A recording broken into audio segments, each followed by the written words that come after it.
There's still so many things we don't understand about this case, and probably never will. We just have bits and pieces of some kind of strange puzzle. And even if we could put them all together, I don't know if I want to see whatever picture they make.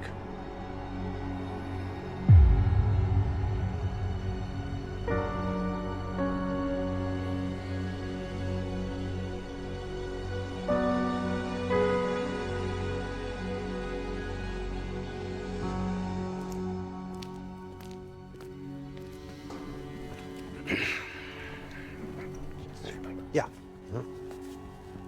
My name is Joseph Kirby. I am a former lead detective sergeant in San Bernardino County.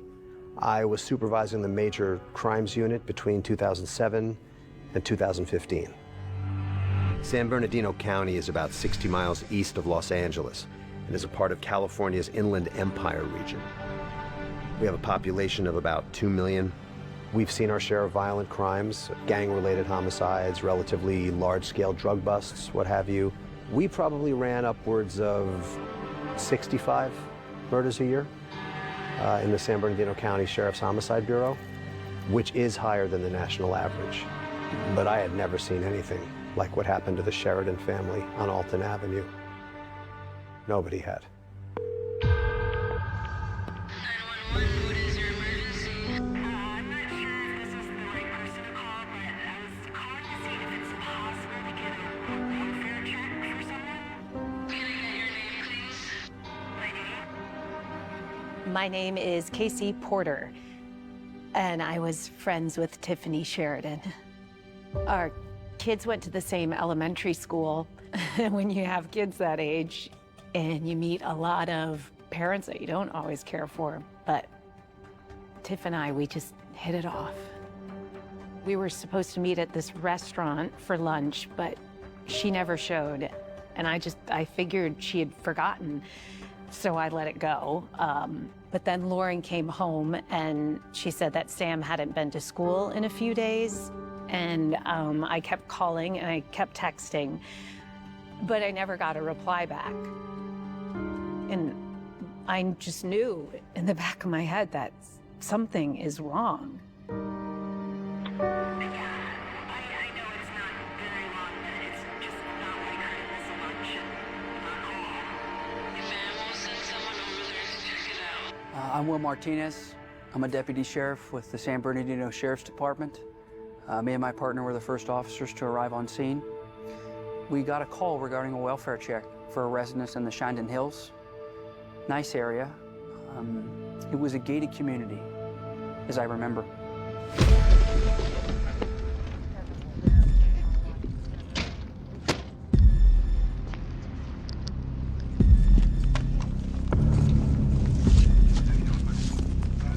The whole thing felt weird. Something about it was just off. Police department? Police department? Anybody home? 25 got you out there, 25 got you out there also. Let's go around.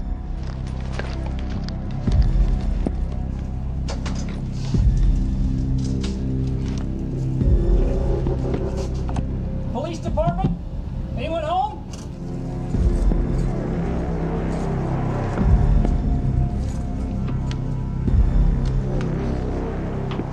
My partner called out. We identified ourselves again, but there was no movement. Hello? Anybody home?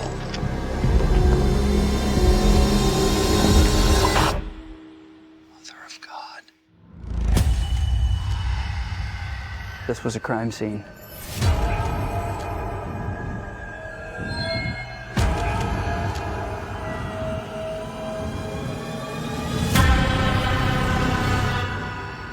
What happened to them? I think about it every day.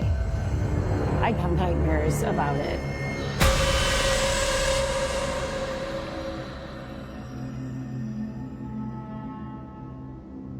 Why them?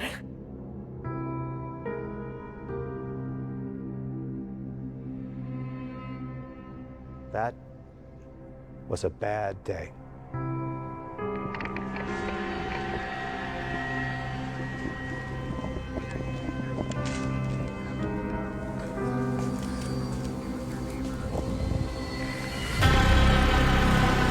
When I saw that, I was floored.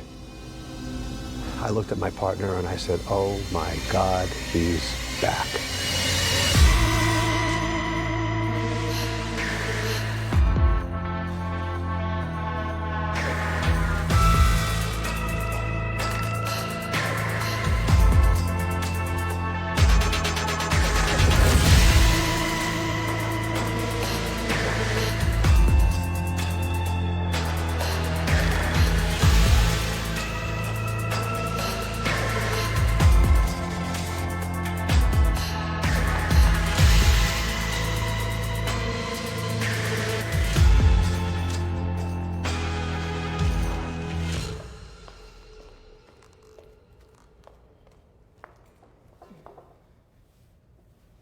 Hi.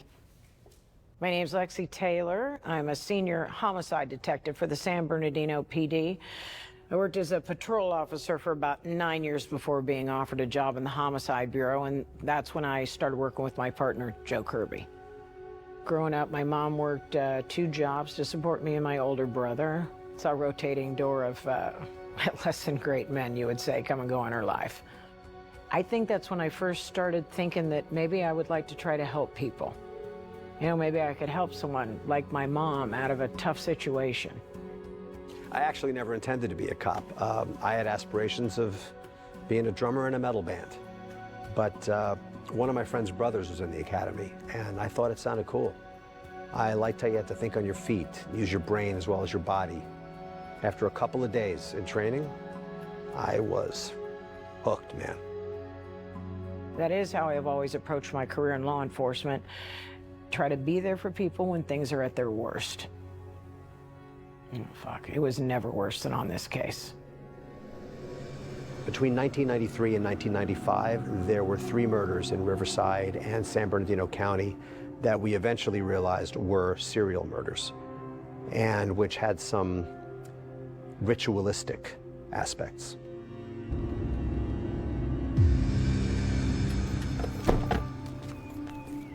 I think this is it. Yeah. Okay, she was covered with a blue tarp. You could see it easily from the road. This is a service road. Not a lot of people come down it. It was just horrible. I mean, you never expect to see something like that. On August 8th, 1993, the torso of 24-year-old Shifra Gutierrez is discovered in San Bernardino National Forest. She had been dismembered, the genitals mutilated, the uterus removed. The coroner gave a best guess estimate she'd been there 2 weeks, but it's difficult to tell. Shifra was my best friend in high school. She was a dope bitch. She just had this joy for living and this lust for life, you know. And she was funny as fuck. She wasn't a bad person. You know, she just, I don't know, she just got into some bad shit like a lot of people out here do. I was always telling her, I was like, this is dangerous, Shifra, you know, you gotta stop doing this. Ah, shit, I said I wasn't gonna do this. There's an area off the 91 in the Casablanca neighborhood, and that's where Shifra was last seen. We do know she went up to a room at a motel called Dean's Corner that was frequented by sex workers, and there was a man with her, but the clerk couldn't remember what he looked like. He could have killed her there. Could have been strangulation, for example. We'll probably never know. What we do know for sure is that she was somehow moved from that room without anybody noticing. Or somebody noticed and just didn't care. But we got our first lead.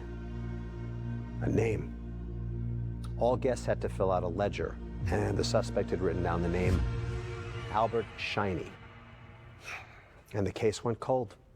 I don't need to tell you that, especially at that time, sex workers and marginalized people tended to get the short end of the stick in the criminal justice system. I'm not saying it was right, I'm just saying it was, and is the reality. So it was written off as an isolated incident. But we were wrong. A grisly crime scene has police on high alert in Arlanza tonight, not far from the Riverside Municipal Airport, where the body of 82-year-old Ambrose Griffith was discovered murdered in his apartment earlier today. Mr. Griffith was disabled and apparently suffered from MDS, a blood condition that required daily assistance from a caretaker. 9 months after Schiffer Gutierrez is killed, Ambrose Griffith is found murdered in his assisted living facility. On the night of June 3rd, 1994, someone scaled the backside of his building and entered his unit through a sliding glass door that was apparently left unlocked. He was bludgeoned with an oxygen tank that was in his room and then stabbed more than 30 times with a box cutter. Yeah, it was brutal. And you gotta understand, this guy was bedbound. I mean, he could not walk or could barely walk on his own. So he was totally defenseless to the attack, which was obviously unprovoked. No one else in the building heard so much as a peep from his room. So it must have happened fast, which is some comfort, I guess. One of his eyes was also removed. It was a sloppy scene. Murder committed by someone in a frenzy who was not thinking it through at all. It's probably why we were able to get our first real clue. The print was run through the system, but nothing came back. The lab guys stayed on it for weeks, but it was only a partial. No motive, 82-year-old victim with no family and few friends except a few people that lived in his building who were just as sick as he was. So the police didn't make any connection to the Gutierrez murder. Not yet. It's okay. It's okay. We want to thank everyone from the Riverside Police Department with their continued support. Someone out there knows what happened to our little boy, and we are begging for you to help us return him home safely and unharmed. Noah Lafone was abducted while walking home from school on October 7th, 1995. He was 12 years old. There were no witnesses and pretty much no information to go on. There was a pretty extensive search and media effort this time to try to find him. We were doing door-to-doors. This was the first case I was on involving a child, so I really threw myself into it. I'd get off work and I'd go join search and rescue. People put in hundreds of hours, but days turn into weeks, and it gets harder and harder to stay positive. 3 months later, in January, his body is discovered in a shallow creek near Silverwood Lake.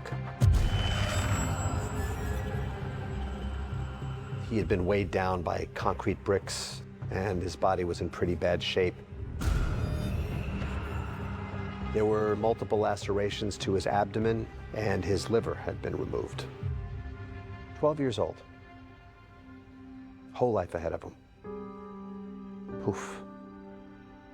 We also found a box cutter, the weapon, as well as Noah's school backpack and all its contents. This is where we got our second lead. There was a page that had been written on and then torn out, but you could still see an imprint. Caliban. What the heck was Caliban? A bird from the Caribbean, we found out, or a character from Shakespeare. I mean, was this some kind of a code? Was it another Zodiac killer? About 2 weeks after his body was discovered, the Riverside Police Department received a letter in the mail. Provided details of the 3 killings. It was unreleased information only the police would know, which basically proves whoever wrote it was the killer, or at least someone who had direct contact with the killer. And there was a message. Thanks for not catching me. Learned a lot. 10 transits remain. Isn't it insane? I'll be back. Was he telling us he was planning on killing 10 more? Was that what he meant? This was the first time we realized this was an actual serial killer. It's worth mentioning the jurisdictional problems that can arise when someone commits a murder across county lines. It can make connecting them a lot more difficult, but this guy wanted us to know. He wanted us to know what he did, and he wasn't finished. And he signs a letter with that symbol. Years went by. The cases went cold. Detectives at that time figured whoever was responsible for the 3 deaths was either incarcerated for another crime or had died, because they probably wouldn't have stopped killing on their own. But as soon as I saw that symbol on the ceiling, I realized that was the killer from '95. He wasn't bluffing in his letter. He hadn't stopped. He had just taken a 15-year break. Why? We're still trying to figure that one out. One thing's for sure. If his first murder spree had felt sloppy and unplanned, this new one was anything but.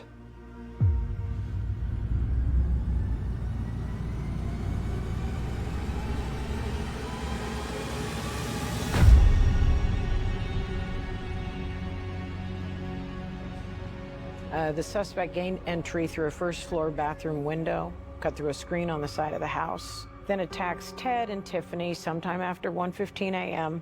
after Tiffany sends her last work email. There was bruising on Ted's face, struck by a blunt object. We think the suspect probably roughed him up as a form of intimidation and convinced him and Tiffany to go downstairs willingly. It's a little girl, Samantha. Yeah, it looks like she put up more of a fight.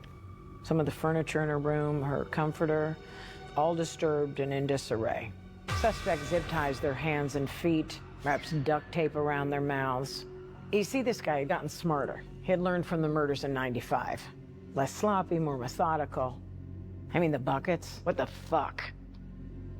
Pardon my French. He ties the 3 of them to chairs around the dining room, deliberately facing each other, you understand? He places their feet in these 5-gallon painter's buckets. He prepared these things ahead of time.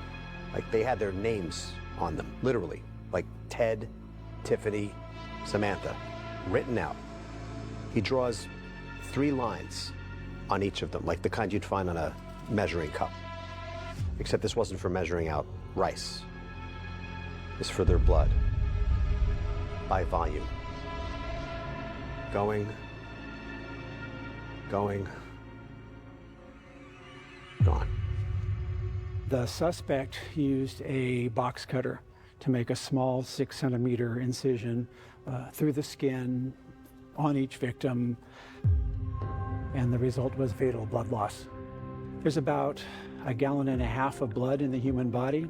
It takes maybe 15 minutes for that to drain out, but you can be dead in as soon as 3. The femoral artery is at your groin, basically, at the top of your thigh. If you're sitting upright, gravity just kind of does its thing. The technical term for this is exsanguination. Part of what really earns that term, ritualistic, in my opinion, is anything done post-mortem. So, normal homicide, you stab a person, shoot a person, you get the heck out of there. You don't stick around. Every second you wait is another second to get caught. From what we can put together, our suspect hung around another 2 hours at least. He leaves the house, comes back with a 24-foot extension ladder that he gets from his vehicle, and then he goes to work painting this thing on the ceiling. And it's not a small room, and he goes almost wall to wall. It's almost 20 feet, and he does a good job. He's careful, does a couple of layers, almost no drips on the floor, and he positions the bodies. And all this he does without any neighbors hearing a sound or seeing a thing. No fingerprints, no DNA left at the scene, no motive, no relation to the victims.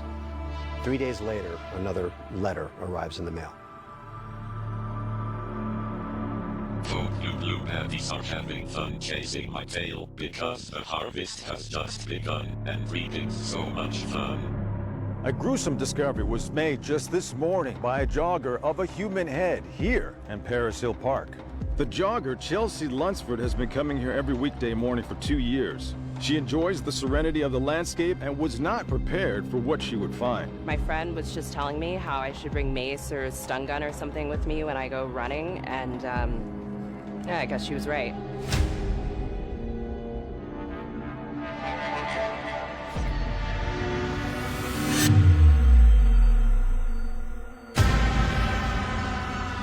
on the night of November 8th, the suspect entered the home of the two victims, Tamara Latour and her boyfriend, Glenn Sandweiss, through a dog door in the back of the house.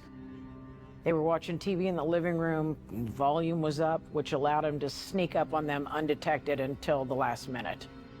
According to Mr. Sandweiss, he attacks Tamara first, uses a stun gun to incapacitate her. We think the suspect was not expecting Sandweiss to be home. Sandweiss says that he seems confused. There's a brief struggle before Sandweiss is overpowered by the suspect, brought to the floor. That's when the attack with the propane torch begins. He literally burns this guy's face off. Is there anything else you can remember that would help us catch who did this? Like what? Anything he might have done or said? I don't know. Okay. He was just rambling, just saying he wasn't gonna hurt us and not to be afraid. Something about cow fan. I have no fucking idea, Jesus Christ. What the fuck is happening? Oh God, what are we doing?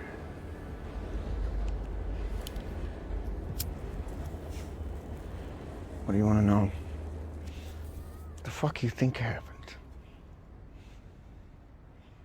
You really think I was going to be able to be a teacher looking like this? Standing up in front of a group of 5th graders? You'd be terrified. Whoa! You still work in education. Doing what? Telling my story? Huh? Trying to be inspirational? I can't work. Got no friends. Nerve damage. Feels like my face is on fire all the time. I'm already dead, man. I'm just not in the ground. Like Tamara is. Fuck. You got what you need. I'm fucking done. Give my money, get the fuck out of my house. Tamara's head, the sculpture, the weird trinkets on the ground, all of it was carefully examined. And once again, no fingerprints, no DNA left behind. We had nothing. Until we got lucky. A woman who works at the strip mall down the street from the park said she had seen a guy with a truck unloading several garbage bags into a dumpster the morning of the murder. White truck, red lettering, she said. So we pulled footage from a credit union's ATM at the strip mall, and it wasn't a great angle, but it did catch something. The owner of the white truck, Victor Chamaz, was a 45-year-old man living in Riverside who had a small house painting business. He had a rap sheet. It was relatively clean. A few minor narcotic citations, a B&E from a decade earlier. But he had a restraining order taken out against him recently for apparently stalking a woman he met online. That didn't sit well with us. We called him in for questioning, and he agreed. Mr. Chamaz, thank you for meeting with us today. Yeah. How?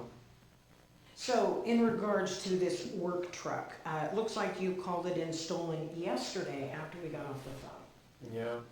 Yeah, I actually didn't even know that I was gone until you guys told me. Even though I've been missing for a week. I haven't been taking a lot of jobs lately, you know, so I've just been sitting there, parked down the road and stuff. I didn't even notice. So, just to be clear, you are saying you have not left your house since November 9th? Yeah, no. I think so. You think so? Did you go anywhere else? No, I didn't drive anywhere. Chamaz continues to claim he has no knowledge of any crimes, that he simply didn't notice his work truck was stolen. We asked him if he'd be willing to take a polygraph test, to which he agrees. Is your name Victor Chamaz? Yes. He bombs the polygraph test about as badly as you can. Shows to be evasive or lying about nearly every question asked. In fact, the only question he actually appears to tell the truth on are his name and address. Of course, polygraph tests aren't always accurate and they're not admissible in court. It's just a useful tool. But it was pretty obvious Chamaz was lying. So Shamaz manages to get himself arrested after it's discovered he's carrying a fairly large amount of methamphetamine and an unregistered handgun. Looks like Shamaz was trying to skip town. I just want to come and clear the air, you know. I don't know what you think I've done, but I have not killed anybody, okay? I had nothing to do with any of these fucking murders. Then why'd you lie to us, Victor? Guys, I had this quick ago, and somebody come and pulled me out of my truck and beat the shit out of me, okay? Like I thought I was a fucking dead man. And then he just takes my truck and that's it. So I don't say shit because I'm scared. But I had nothing to do with the fucking killers or the murders or any of that shit. I swear to God, it wasn't me. Okay, slow down. It became evident Shamaz wasn't our guy. I mean, he was a scumbag, but he wasn't our scumbag, and he didn't really know anything. Although he did give us one new piece of information. So this guy that beat you up and attacked you, what did he look like? No, sorry, I should have mentioned that, but he was wearing like a mask, you know, like a freaky ass mask.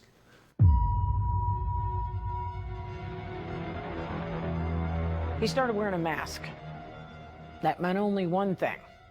He had seen us on the news and knew we were actively pursuing him. Oh, he wanted to make that loud and clear in his next letter. So close yet so far. How frustrating that must be. The great Shambler arrives at the gate. We will all perish in a flesh mausoleum, but be reborn amidst wonder and glory forever. A few months go by, nothing new happens. And of course, a part of me is thinking, hoping, maybe that's it. Maybe it's already over and this guy's finished. Yeah, but another part of me, the cynical part, knows that can't be true. He'll let us know when he's finished. It's about 6 in the morning and I get a call from Joe. They found another body. Earlier this morning, a horrific discovery was reported to police here at the North Riverside Aquatic Center. This was a bad one. A group of skate kids broke into the building to check the place out and smoke weed. Yeah, just a couple of dumb teenagers. I doubt they'll be doing that again anytime soon. When you first saw the body, it looked like it was covered in mud or slime or something, because it was so shiny. Coroner's official cause of death? Fatal loss of blood by leeches. Victim's name was Dennis Zhao, 43-year-old Chinese immigrant living in Riverside. He was last seen leaving an apartment he shared with several other people to catch a bus and was never seen again. Bodies found 4 days later, and he had only been deceased less than a day. The suspect had been breeding them, right? This particular type of leech takes about 3 weeks for the eggs to form and hatch, then another 2 weeks to reach maturity. So he'd been preparing this thing for over a month, coming here day after day, checking in on his babies, feeding them, keeping the water clean, checking the pH. He might be a monster, but he does have some kind of paternal instinct. Then he abducts Dennis Zhao and he brings him here. Strips him naked, puts him in the water. Creates this barrier around the deep end and all along the edges, so he can't get out no matter how hard he tries. Then he begins releasing these things into the pool. The species found in the pool with Mr. Zhao is called H. stagnalis. In the case of H. stagnalis, it has this sucker on the front of its body that it uses to attach to the host. They have 3 small jaws that create a Y-shaped incision. That's how they get the tasty pay dirt. Leeches will consume up to 10 times their own body weight in blood, which sounds like a lot, but it's like 2 teaspoons. This bloodletting by leeches process went on for nearly 3 straight days. The suspect just methodically keeps fishing out full leeches, adding more empties, on and on, as Dennis Zhao becomes more and more incapacitated. I've always been lousy at math, but basically took a shitload of leeches to kill Dennis Zhao. Eventually, up to his neck in this filthy leech-filled water, he finally succumbed to his injuries. Oh, and the reason no one ever hears screaming from the building? Zal's tongue was cut out. A leech bite looks a little like the symbol, doesn't it? See how it's sort of a triangle? But like most clues, this just led to more questions. What do these dots mean? What the hell am I looking at? We later figured out that the suspect first got in contact with Mr. Zal because of a Craigslist ad he posted. They had exchanged a few messages and then arranged to meet up for sex at a motel down the street from the pool. This finally led to the big break in the case. Our technicians were able to identify the IP address where the Craigslist ad was originally posted.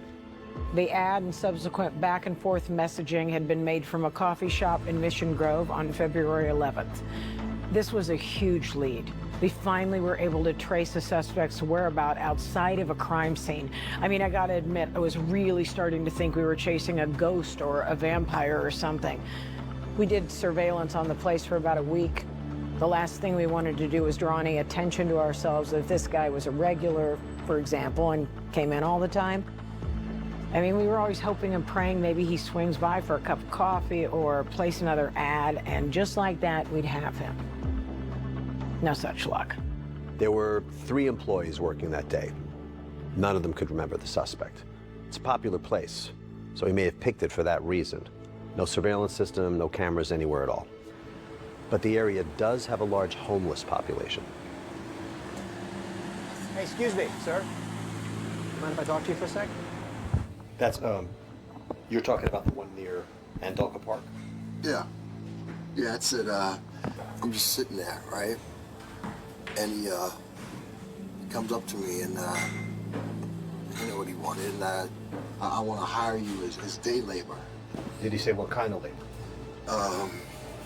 Landscaping. Working on a house or something. And you get in his car? Yep. What kind of car? Like a sedan or something, like a blue Camry. When I started talking to this guy, my jaw was on the floor, man.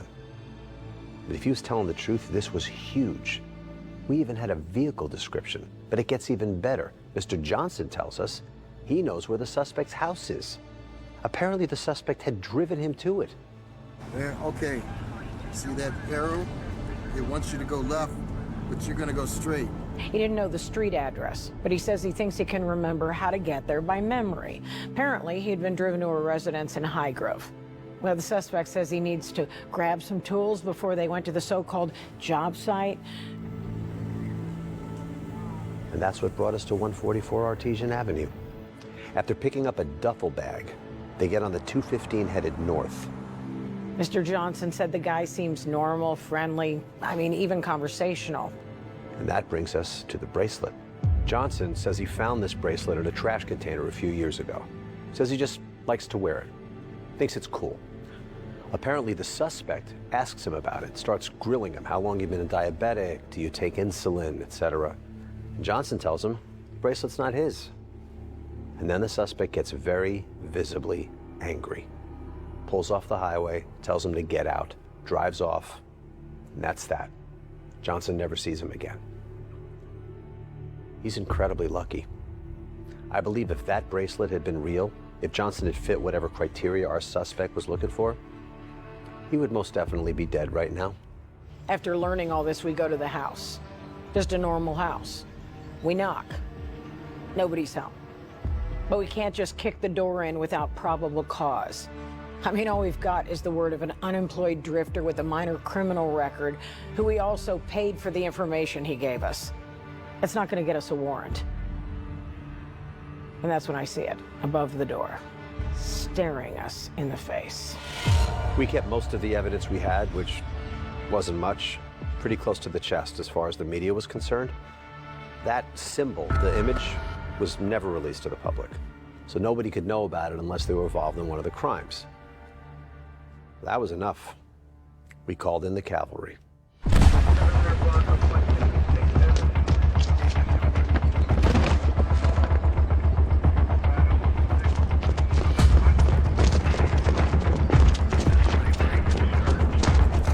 Big windows on left.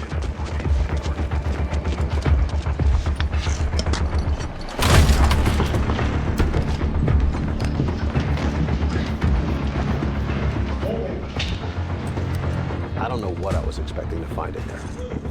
Torture dungeon, haunted house, something from a horror movie. But it wasn't like that at all. It was banal, mundane. That doesn't mean it wasn't a little weird.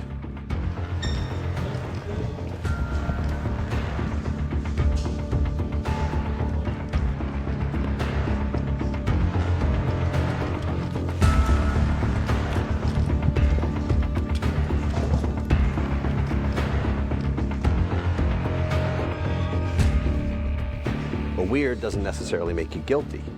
There was no evidence the person that lived there was involved in anything other than the symbol over the doorway, and that was purely circumstantial. Look at this. That's just lovely, isn't it? The property owner was an older woman who lived in San Diego, who said she had been renting the house to, you guessed it, someone who called themselves Albert Shiny.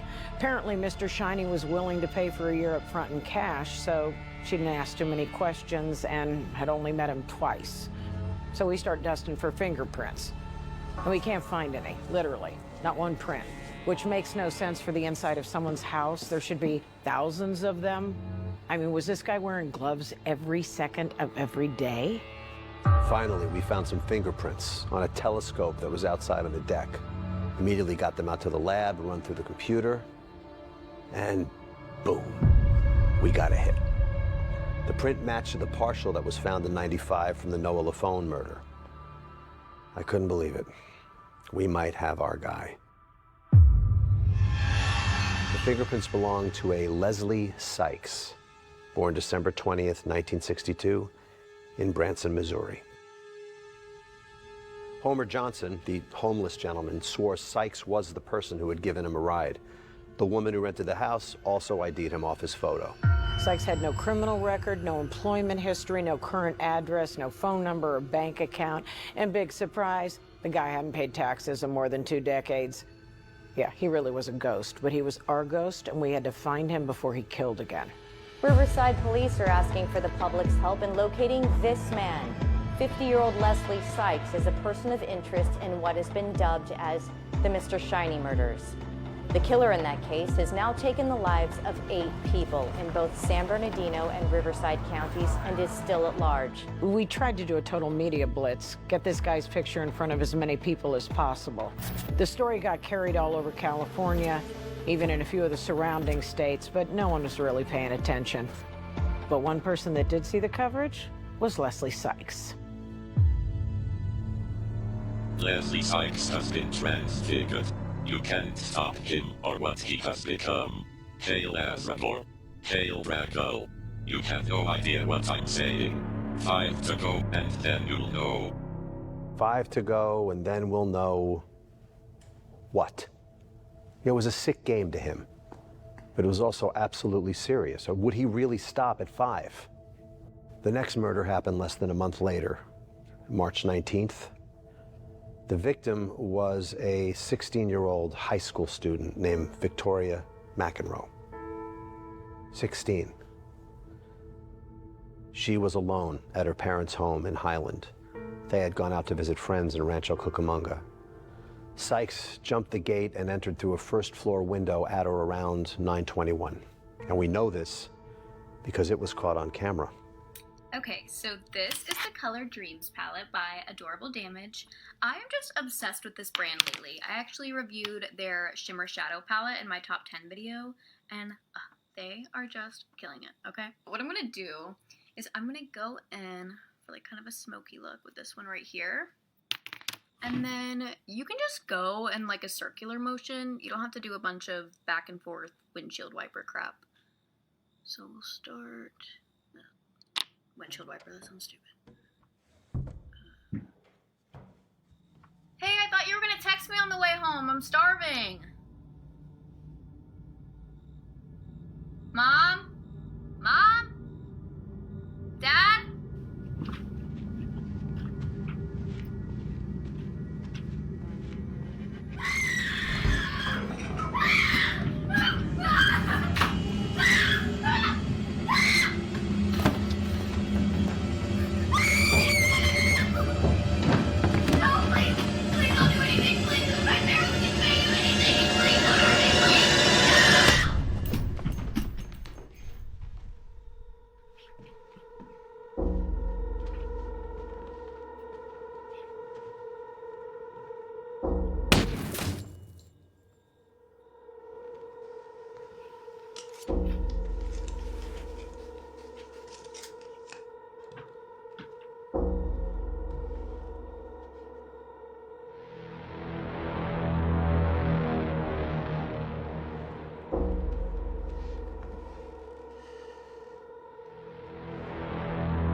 The video glitch is pretty bad there, and it's hard to tell what's going on. We've combed over it frame by frame, but it's just too messed up to see anything clearly.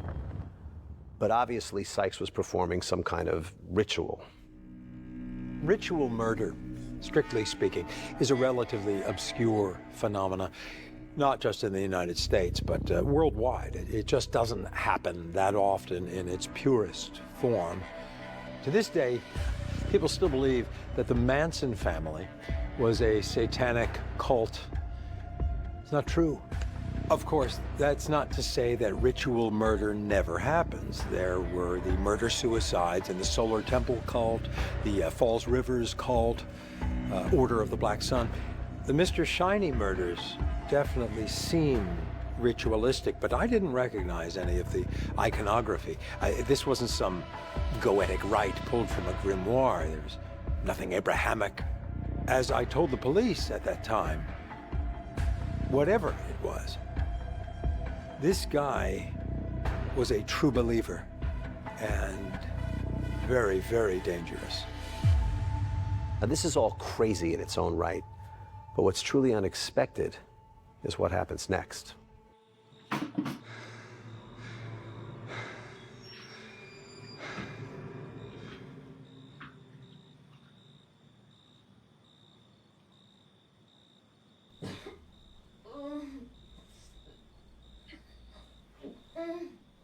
Somehow, Victoria survives being shot, not only in the head, but in the back twice and the shoulder. This is probably because a .22 caliber weapon was used, and just incredible luck.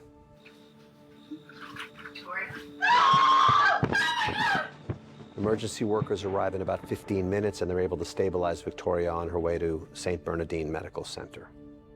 I wish I could tell you the story ended there. After going through surgery, she was put in the recovery ward, and I had multiple officers assigned to guard her room, just in case, and the hospital security was put on alert. It should have been enough.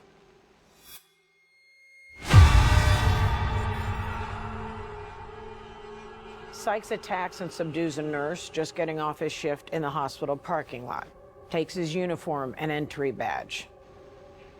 He walks straight through the front doors, right past security, and goes to McEnroe's floor. I mean, he seems to know exactly where to go. He goes to the nurse's station, introduces himself to the other staff, says he was transferred from pediatrics. They believe him, says he knows all the vernacular and hospital procedure. Sykes quite literally cares for 3 different patients over a 4-hour period. He walks by police and security several times and is never noticed. Yeah, including by Joe or May. He was right there. We practically touched each other. If I had just been paying attention, if I just looked into his eyes, I'll never forgive myself for not realizing just how bold he might really be. He waits until there's a shift change, enters the room for stored pharmaceuticals, and proceeds to poison an AB-negative blood transfusion bag with an industrial cleaner he finds in a custodial closet. He knows that McEnroe is the only one with AB-negative in the wing, and is the only one who will receive that bag. Then he leaves. Later that night, a nurse comes in to rotate out McEnroe's backup bag and unknowingly replaces it with the poisoned one. Victoria was dead within minutes, but Sykes was long gone by then. This was a huge blow to everyone involved in the case. The one victim that survived, we couldn't protect her. I mean, we were right there. We could have had him. Yeah, that was one of the roughest nights in my entire life. Can we take a break?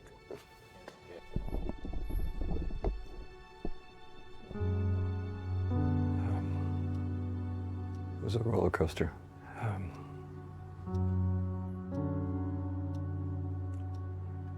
Realizing that she might be hurt, then thinking that she might be okay, thinking that she was okay, and some days I feel like she's still here.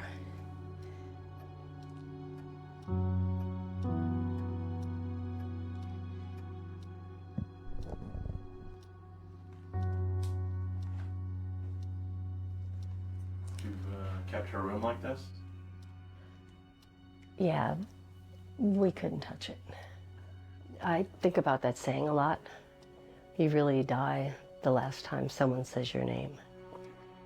And I guess we kept all her stuff because we didn't want her to die.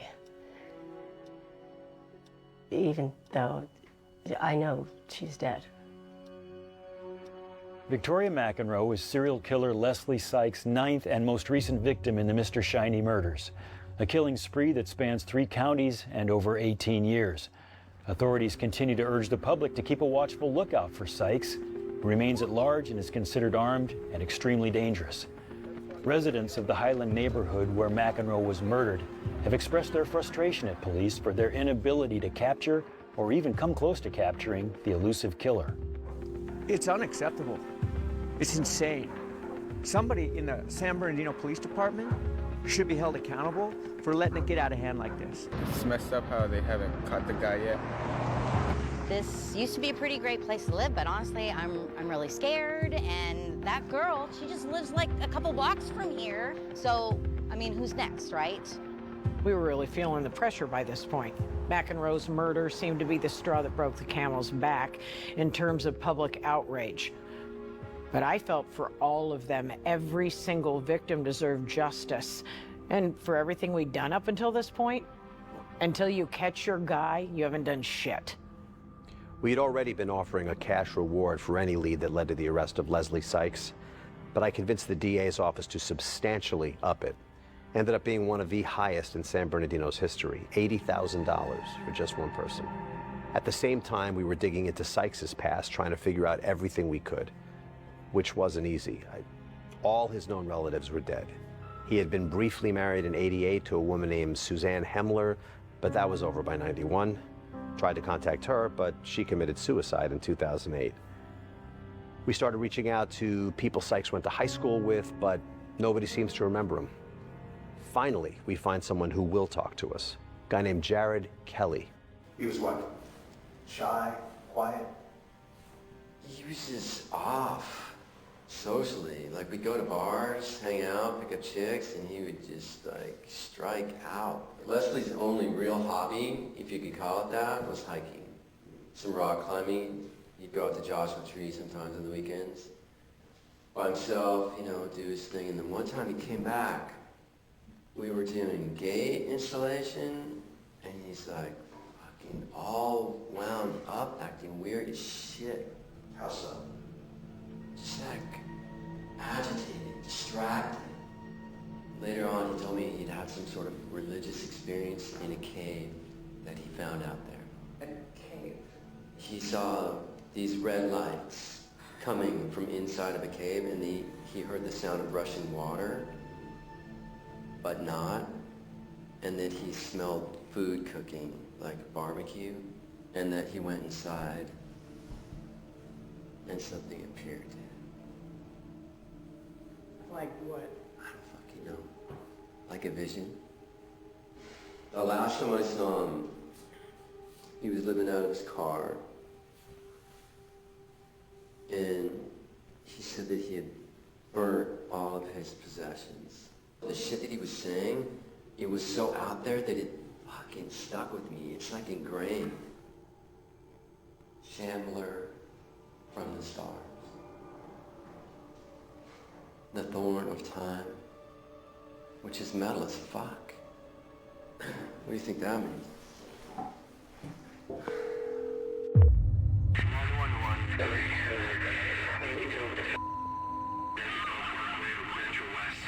Need an ambulance or police? Police. Somebody killed my dog. Somebody killed my dog. Sykes attempts to break into the residence of Miles and Kelly Harris, an older couple living in Rancho West. He scales the fence into their backyard, but is almost immediately attacked by the Harris's 48-pound pit bull, Caesar.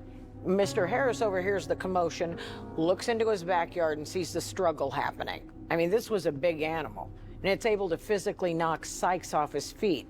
We know he was hurt pretty bad because we find blood on the ground in multiple places. Sadly, the dog's only able to keep this up for so long before Sykes uses a bladed weapon and stabs it repeatedly. Then he jumps the fence again.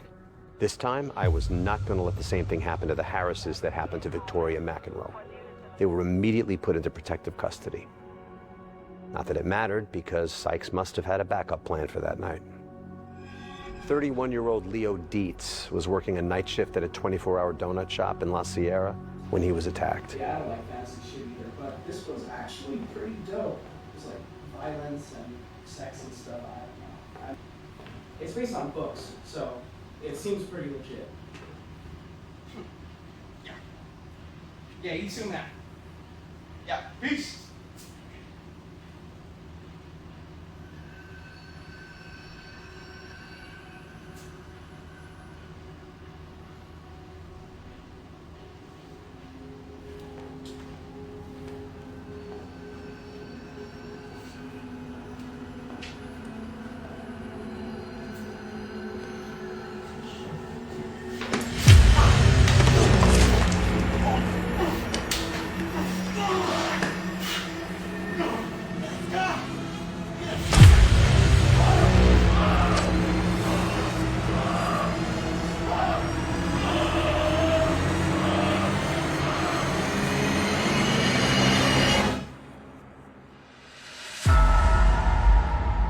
Leo Dietz is bound the next morning with his heart removed from his body.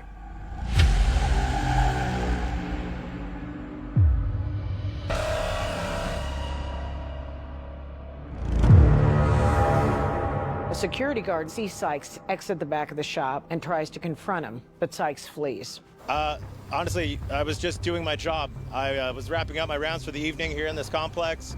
I was gonna take some donuts home to me and the girlfriend. I saw a man leaving the shop in a very weird mask.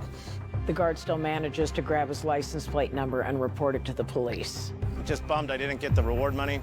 In the surveillance video from the donut shop, you could tell Sykes was in pain from the dog bite. He's unfocused and unprepared. Then he's forced to ditch his car after it's reported by the guard, which we find abandoned near the 91 and 215 interchange. The more desperate Sykes became, the more likely he was to make a mistake. That was the hope. We'd kind of hit a brick wall digging into Sykes' past. He just vanished into thin air after 91. That's when we realized it's because he wasn't in the country.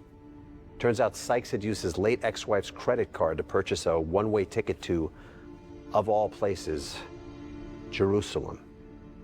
I know, what the F, right? I mean, we were just baffled. And we also realized this was beyond the scope of our resources, so we reached out to the FBI and asked for their help. They, in turn, got in contact with Interpol, and a whole side investigation got underway, trying to find out what Sykes was doing over there. What was found out was, let's just say it didn't clear anything up. Sykes flies to Jerusalem in '96, not long after the murder of Noah Lafone, and then evidently passes into Syria. The information here is sketchy at best, but apparently Sykes was living in northern Iraq for 2 years, but then flees after Operation Desert Fox in '98. As far as we know, Sykes didn't speak Arabic, but apparently he learned. Sykes then crosses the border into Turkey and then into Italy in 2001. While there, he attends a museum exhibit on Etruscan pottery in the city of Mantua and gets into some sort of altercation and is arrested. I don't know what Sykes is doing looking at Etruscan pottery, but he doesn't stay in Italy long before moving on to Germany in 2003. And that's where we learn of someone who claims to have had direct contact with him there. I met Mr. Sykes when I was living in Xanten.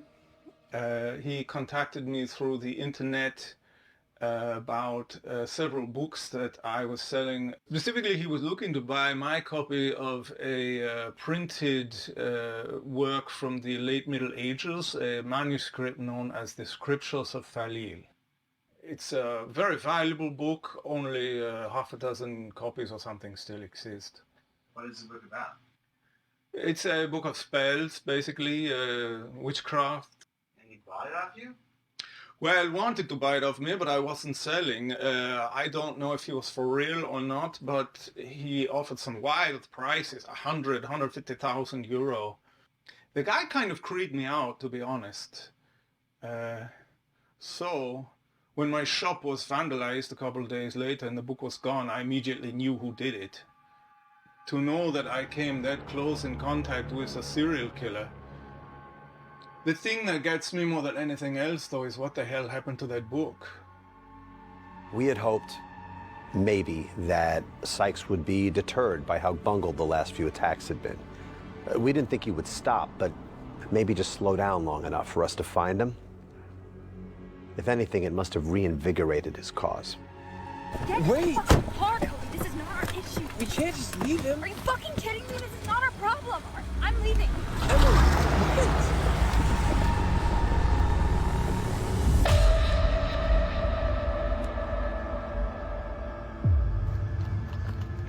Holy shit.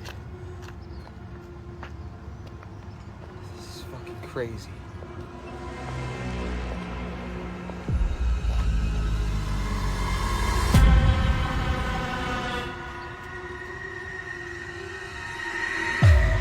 The victim was Siraj Malik, the security guard that saw Sykes behind the donut shop and reported his plate to police. After leaving work on April 2nd, he was supposed to meet his girlfriend at a bar at 8:30, but never shows. He doesn't show up for work the next day either, and his cell phone is off. Although his coworkers are a little concerned, nothing's reported to police. I guess he had a habit of just blowing out to Vegas for the weekend without telling anybody. But he didn't go to Vegas. The following day, he's found hung from a public playground swing set. Displayed is the word. It was a form of torture the ancient Vikings used to use called blood eagle. The flesh of the back is cut open, the ribs are bent back, then both lungs are pulled out. And the mutilation resembles, yeah, you guessed it, wings, blood eagle. It was clearly done for dramatic effect. When the fire department is getting his body down, they find the CD.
I have been selected because of my direct actions. I should not have interfered with the Great One's plan, and for my blasphemies, I will be put into transit. Hello? Hello? He wanted us to know he was punishing this guy for trying to stop him. He was saying, stay out of his way or else. He was saying, this is your fault, not mine. Can't actually feel responsible for any deaths. Oh, but I do. No, I'll carry his death and all of their deaths on my conscience until the day I leave this planet. After the Malik murder, a lot less tips came in. People were afraid. I guess they had every right to be. We picked apart Sykes' house with a fine-tooth comb and found almost nothing useful at all. We excavated parts of the backyard. There was nothing but dirt. We knew Sykes used Presto brand toothpaste. The one DVD he owned was season 2 of Meet the Furballs, and his favorite drink was 2% milk. Yikes. He ate there, he slept there, but it didn't seem like he lived there. It was like a front. It was like a show being put on to pretend the person that lived there was vaguely normal. After a long day of chasing some leads that went nowhere, I went to the backyard of Sykes' house to get some fresh air. I think I was hoping I'd have some transcendent moment a lot of profilers talk about, you know, when you enter the headspace of the killer and you start to think like them. That never happened. None of it made any sense to me. So it's like 2 in the morning and I'm just, zoning out, looking up at the stars. And then I remember that telescope that we pulled Sykes' prints from. What stars was Leslie Sykes looking at? The area in the sky that Leslie Sykes had his telescope pointed at was interesting for 2 reasons. First, he was looking at Ophiuchus.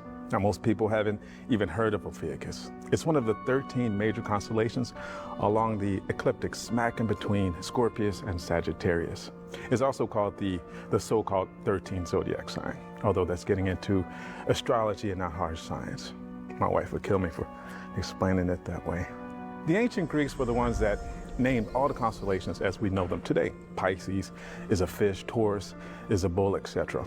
Ophiuchus is the serpent bearer, a man battling a giant snake. The reason I mention Ophiuchus is because a rare celestial event was taking place in its constellational borders that exact month. A planetary alignment where Mercury, Jupiter, and Saturn come in earshot of each other in a way that happens once every 800 years or so. This is a real thing. You can look it up. May 13th, 2011. You could view it with the naked eye, but only for a few hours, which is why it's so special. The symbol, a leech bite. Mercury, Jupiter, Saturn. A rare planetary alignment that was only a few weeks away. So is this all one big coincidence? One thing they really drill into your brain at the academy is that the human mind is very adept at finding patterns in things, even if they aren't there. They tell you to watch out for it, to not get carried away, to remember Occam's razor. The simplest explanation is usually the correct one. But sometimes it's actually the strangest. We had brought in these big halogen lights to Sykes' house because the place was so dark at night.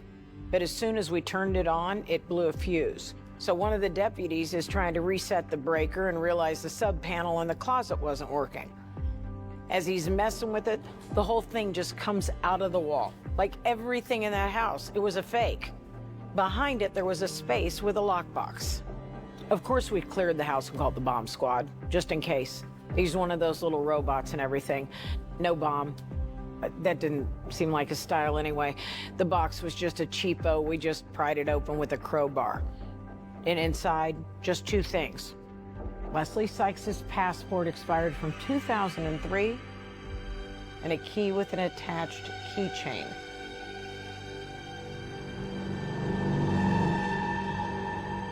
We drove over there straight away and went inside the unit.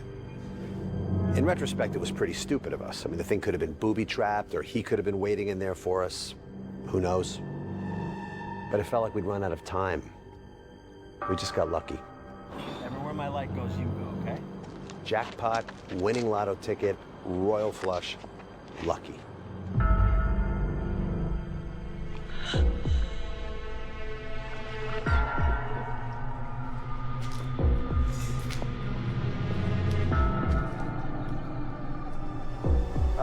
Here's why we never get fingerprints. The guy wears a full-on hazmat suit. This is the mold, we believe, for the mask that he's been seen in. Yeah, this guy's big into space. Over here. Real big. Your heart out. Oh, you gotta check this out. This is early childhood reading for late night celestial witchcraft of early England. This right here, we think is Dennis Zhao's tongue, right? Unless he's cut out other tongues. This hair is Victoria McEnroe. We think it is because it's, we watched her hair get cut off, and that is Siraj Malik. He's been here recently. Yeah. Over here is what we think is Sheridan's blood. Got this shit up here. Hail Asragor. And then this weird altar. Is this Asragor? Have you ever heard of Asragor? Asragor, no. How about Caliban? Like in Shakespeare? The Thorn of Time sounds familiar. I've heard that. Where have I heard that? This is pre-cuneiform, so it's all very cryptic, but here. Et el groth gulke levesk kirtubu. The temple of the outer gate beyond the Thorn of Time. Kirtubu I've heard before. That means Krönung, crowning, coronation. Whereas before we had little to no evidence to go on, we now had way too much. Sykes had collected tons of information on each of his victims, had them all in a filing cabinet. Criminal history, medical records, information the public does not have access to, so he must have been paying off cops or private investigators.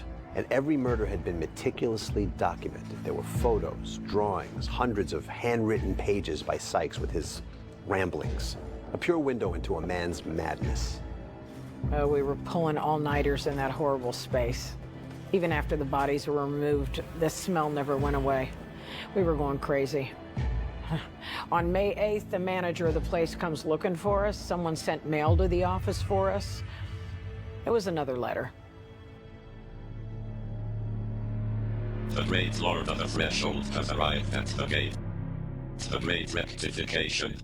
The final extirpation. The dawn of Caliban. One left for me, then he's set free. No, emergency, how can I direct your call? Man, do you need police service? Man?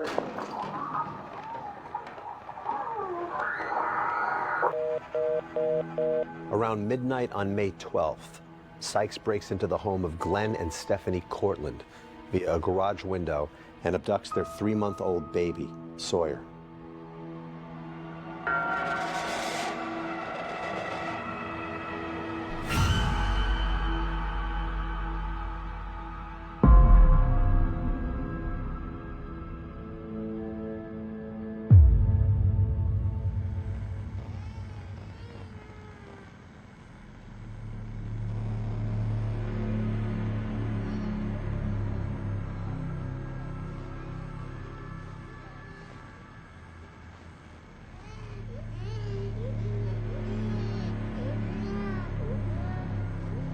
He could have killed that child in his crib right then and there, but he was waiting. I mean, he was deliberately waiting for something. But what? We had no idea where Sykes was going or what his plan was, but it didn't seem like a coincidence that the triangle in the sky was supposed to appear that morning. That was a Friday, by the way. The 13th. Coincidence, right? I am just getting to work. It's around 3 a.m. And let's see. Okay, right here, not 20 feet from where I found that woman's body, I see this red SUV parked. The vehicle is empty. I just got a weird vibe. So I called it in. I immediately got a reply that the automobile has been stolen and that the driver is armed and dangerous. Now, I watched the news closely. And I was like, is this Mr. Shiny? They found Sykes' SUV right in the spot of the very first murder in '93. He ran out of gas right there, of all places. What are the odds? This 3-planet alignment was going to be visible between 6 and 6:30 a.m. I mean, that gave us just a matter of hours to find Sykes and baby Sawyer. One way or another, this thing was going to end.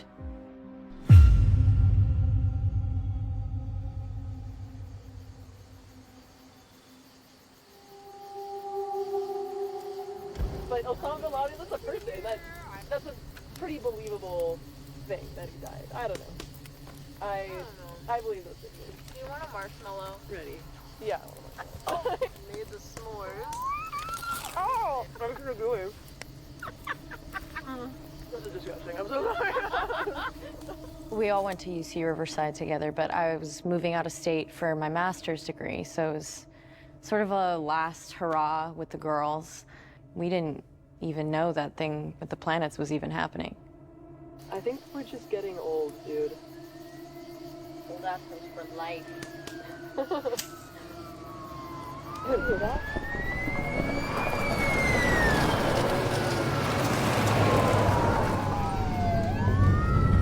We had units coming in from Arrowhead, Crestline, even Big Bear, but they were spread out all over the place. If Sykes was on foot, he could only get so far, but we still needed a lot of manpower. Best we could do in that first hour was 2 cars. 2. That park is almost 1 million acres. When we were on the way out there, you know, I was actually excited. Why? Because Sykes was the boogeyman of Purdue. I mean, even the FBI was after him. If we were the arresting officers, like, that would be huge. So fucking stupid. They started going from campsite to campsite in a grid. Every tent, RV, porta potty out there, they were shining a light into it. Who's in there with you? My daughter. Nobody was being cooperative or wanted to talk to us, but I mean, who would be? Anybody else here with you? Imagine you're asleep in your tent and a cop shines a light in your face. Like, I'd be pissed too. You see anything suspicious tonight? You seen a man with a baby? Baby? It was a clusterfuck. Heavy brush, too dark, lots of places to hide. Even now, GPS maps in that kind of area just aren't that reliable. Neither are cell phones, but luckily, some places still had landlines. What is your emergency, please? My name is Sylvia Blake. Oh, some crazy guy broke into your workplace where we're ready. My husband is still inside with the police shooting somebody. There's a property out there where you can rent these individual cabins for the night. Sykes forces his way inside one of these cabins where Martin and Sylvia Vallejo are staying. It's about 4 o'clock in the morning at this point. He's able to subdue Martin, but Sylvia gets away and calls 911 at the cabin next door.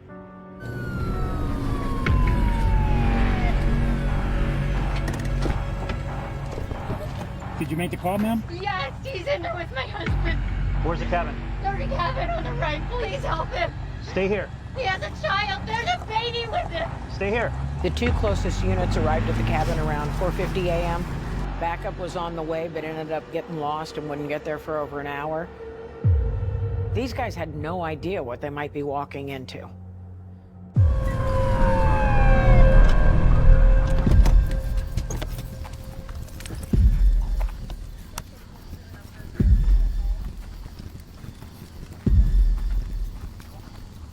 I got the front door.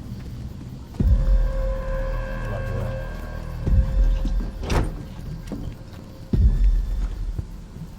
Clear.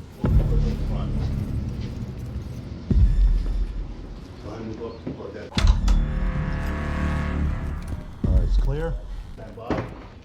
The place was deserted, right? Extremely bad vibes. You seen this? I think that's when I started to get scared. Then we found Mr. Vallejo. Looks like a bedroom. We got a suspect. We got a suspect! Let me see your hands. Hands! Hands! Moving up. He just looks like he's duct taped. His hands.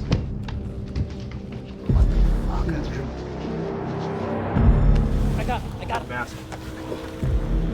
God, he's injured. Get medical out here. Sykes essentially lobotomizes the man. Leaves the body to be found like that.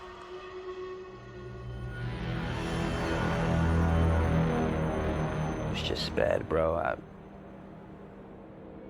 don't know what else to say.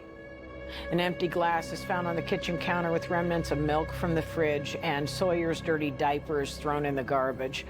Even then, he was still taking care of the baby. After this pit stop, he leaves into the woods.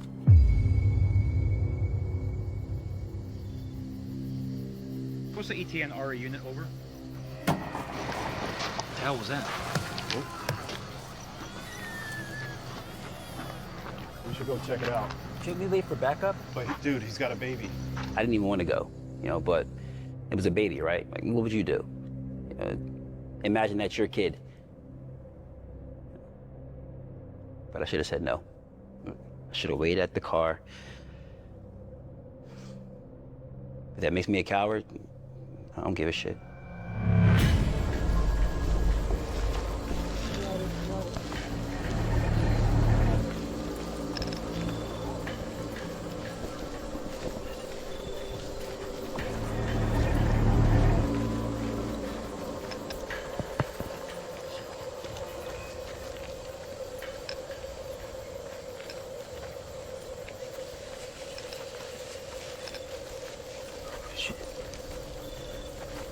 You hear that?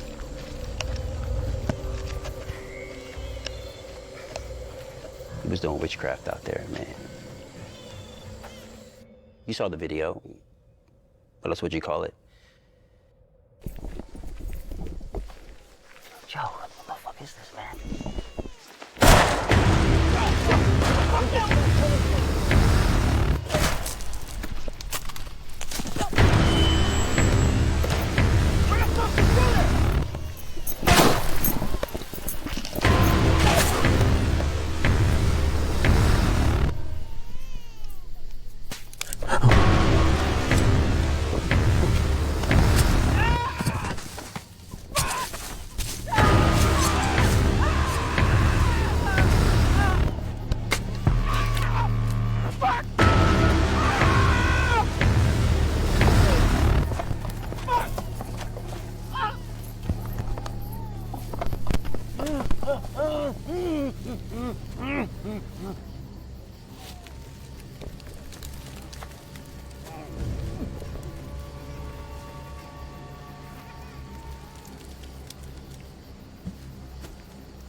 I didn't understand at the time what exactly that wood thing was, but, you know, I found out they have a name for it, a pyre.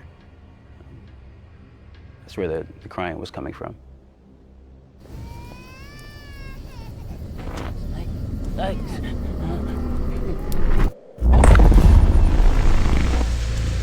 Oh, shit.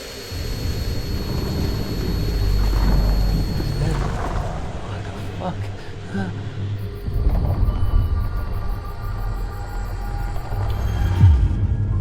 I don't know what we saw or didn't see. It was strange.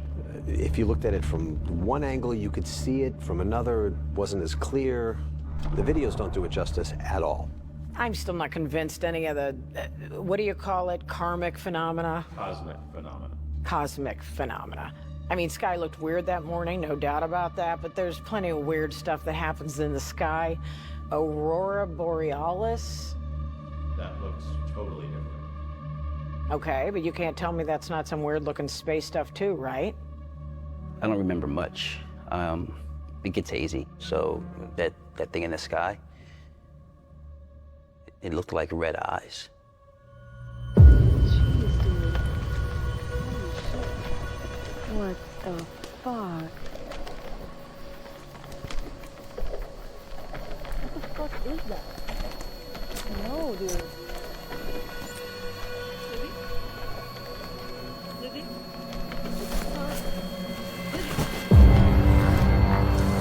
Liz! Dude, Lizzie! Lizzie! Lizzie, Kate! Kate! Wake up! I need you to call 911. Kate, please!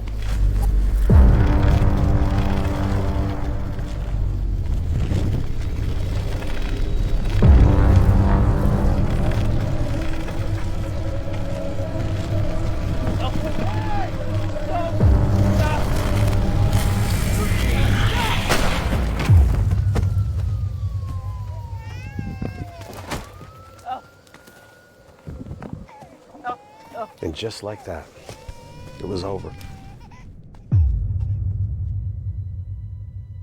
We got him. Help's on the way. Just stay there. You're all right. How's the baby? It's okay. Oh, it's too goddamn close. He's gone. What? We need some help over here. Got to be fucking kidding me.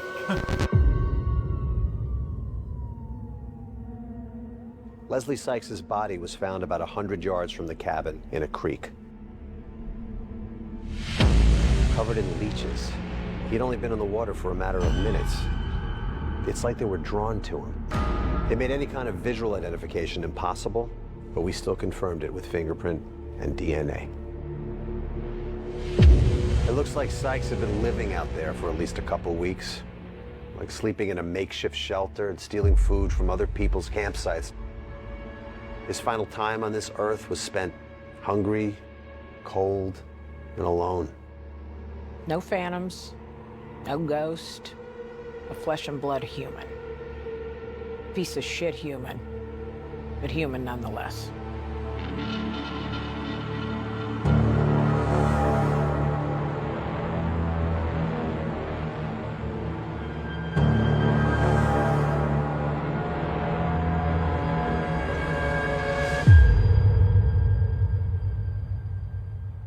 So I was getting up for work that morning, and I was checking my Facebook, and I had like all of these messages, and I was like, what, what's going on here?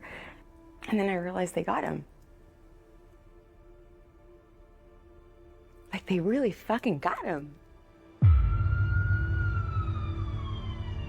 The Inland Empire can breathe a sigh of relief with the news just coming in that the hunt for serial killer Leslie Sykes, aka Mr. Shiny, has finally come to an end.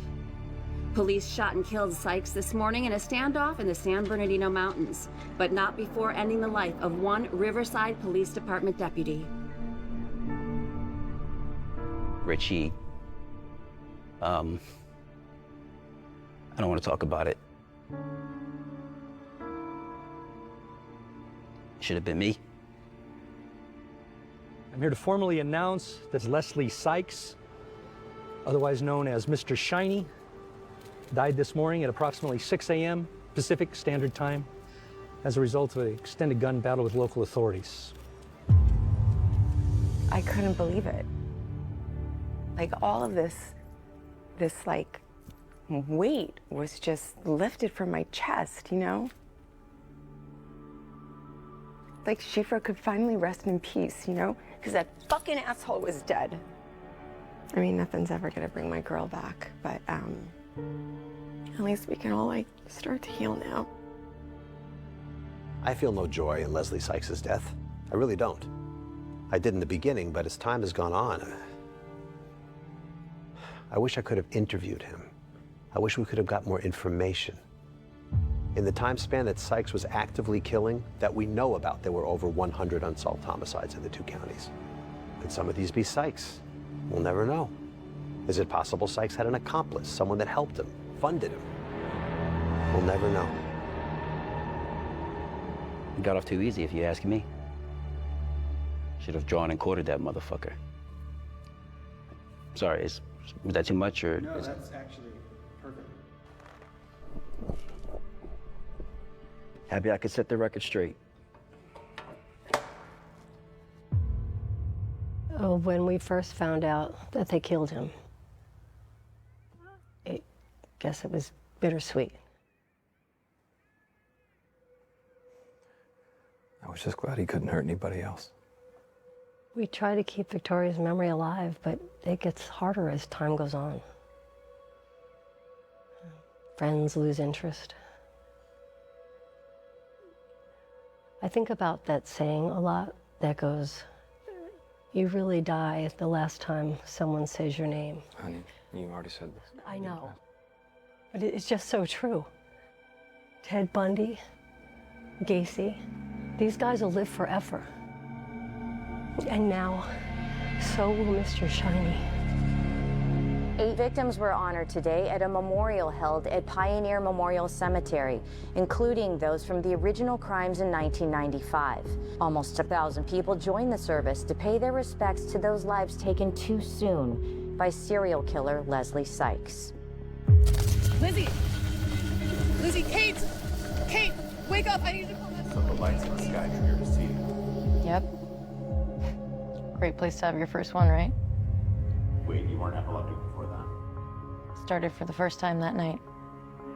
And I wasn't the only one who had bad luck either. Gail randomly started having vertigo after that trip.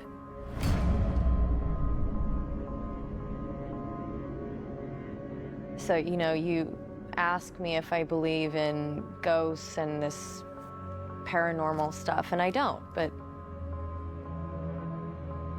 no, I don't believe in that stuff. But I still wish we never went camping that weekend. We moved to Portland. I know it sounds superstitious, but it just seemed like that whole county was cursed.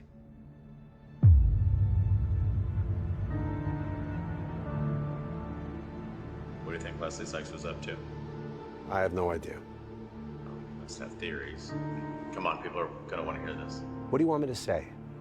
He was part of some apocalypse cult, trying to summon a 6 million year old leech god, Thorn of Time, Caliban. That's not something you put in a police report, pal. That's not gonna help the families try and bring closure and heal from this mess. What I can say for sure is this. Leslie Sykes was a monster. We caught him, and we killed him. What about his last letter? As Lexi likes to say, same shit, different day. Same shit, different day. You think it means anything? It's post-dated 2 days before he died. If he sent it, he must have had an inkling things might not go to plan. What about what he says at the end of the letter? Well, if it's true, I guess we'll find out in another 800 years. Rejoice, for I can now learn the mysteries of the worm. The harvest season will return, the reaping will continue. I'll be back.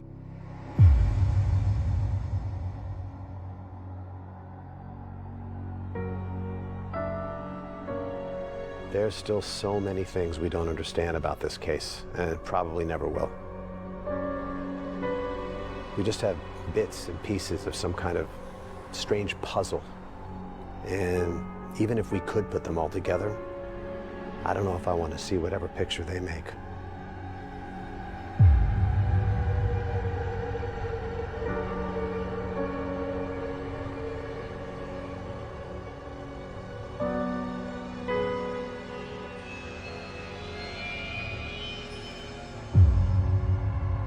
Yeah? Got what you need? Okay, awesome. All right, thanks, guys.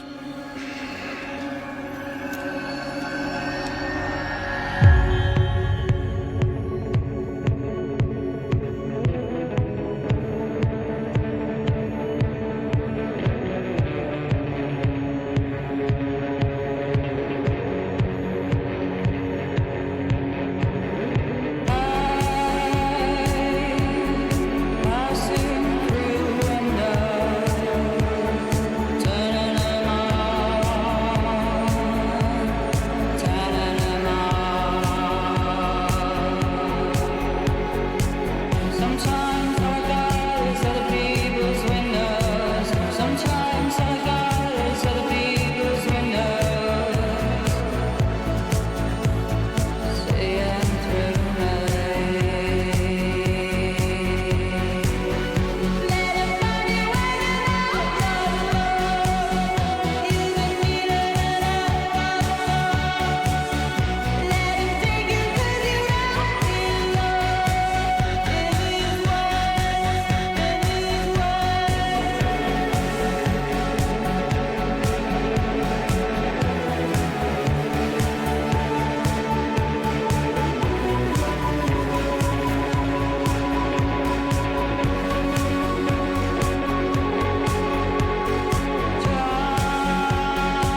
Okay, August 23rd, 2023. Back at Pinto again. Went a little further south this time, but yeah, it's a bust. Something about this place just doesn't feel right. Talked to a guy at a gas station. He told me there's a series of caves down at Coxcomb. So we're gonna try that next. It's worth a shot.